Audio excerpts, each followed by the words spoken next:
At first, it felt like any other routine joint exercise. No cameras, no press releases, no dramatic buildup, just a shared range, a humid morning, and two allied forces preparing to train together. On one side stood Canada's Joint Task Force 2, a unit known globally for quiet professionalism and surgical precision.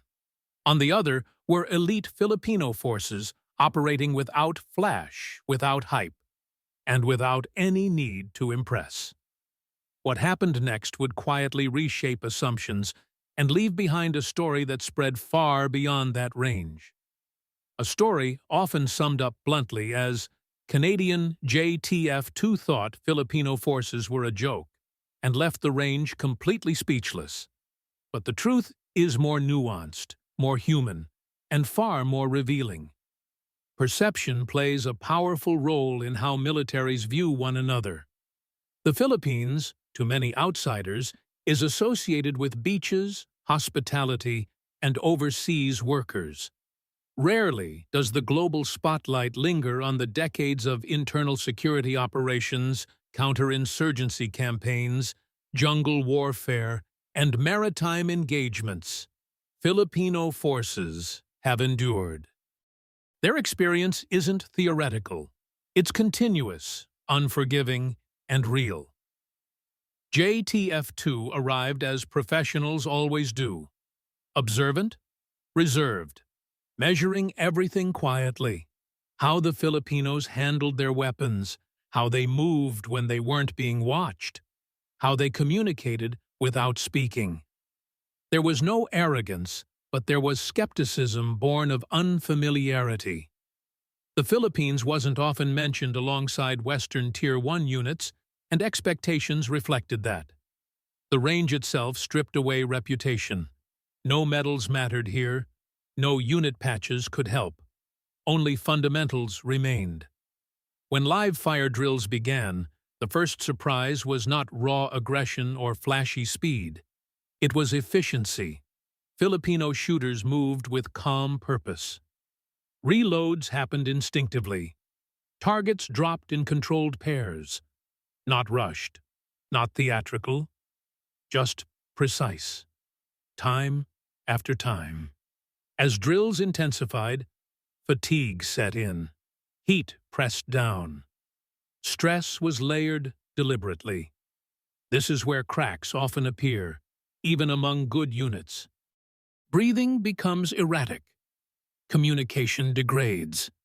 Small mistakes multiply. But something unexpected happened. The Filipino operators seemed to settle deeper into focus. Movements tightened. Decisions became faster, not sloppier. This wasn't adrenaline. It was familiarity. These weren't artificial stressors to them. This was close to home. Canadian observers grew quieter, not impressed in a casual sense, but attentive in a professional one. The kind of silence that signals recalculation. Then training moved into the jungle. Dense vegetation erased sight lines. Terrain punished careless movement. Sound carried unpredictably. Jungle warfare has its own rules, and it quickly became clear that the Filipinos didn't need to think about those rules. They lived them. Movement was nearly silent. Hand signals replaced words. Spacing shifted naturally with the terrain. When contact drills were triggered, reactions were immediate and coordinated. Flanks were secured before commands were finished. Each operator seemed to know what the others needed without being told. What stood out wasn't just technical skill. It was cohesion, a level of trust built not in classrooms, but in real operations where hesitation costs lives. This kind of unity doesn't come from perfect conditions. It comes from enduring difficult ones together. A scenario introduced a simulated casualty under pressure, limited extraction, time constraints, a setup designed to create confusion. The Filipino response was fast and controlled. Security established. Casualty moved. Treatment applied while maintaining momentum. No shouting, no wasted motion. The exercise controller later admitted the scenario resolved far cleaner than expected. That was the moment the range truly went quiet. Not out of shock, out of recognition. During a break, a Canadian operator asked a simple question. "Where did you learn to operate like this?" The answer wasn't a prestigious foreign course or a famous training program. It was short and direct. "Here, on operations." Southern Philippines has long been one of the most complex operational environments in the region. Jungle, coastline, urban terrain, insurgent groups, criminal networks, extreme weather. Filipino forces didn't get to choose ideal conditions. They adapted or they paid the price.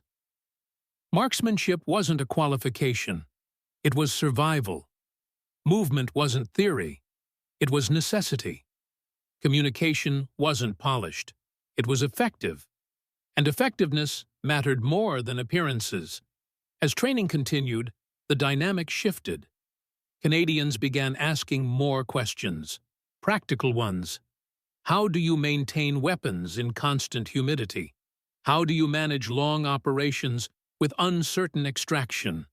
How do you keep discipline under relentless fatigue? The answers weren't dramatic. They were practical.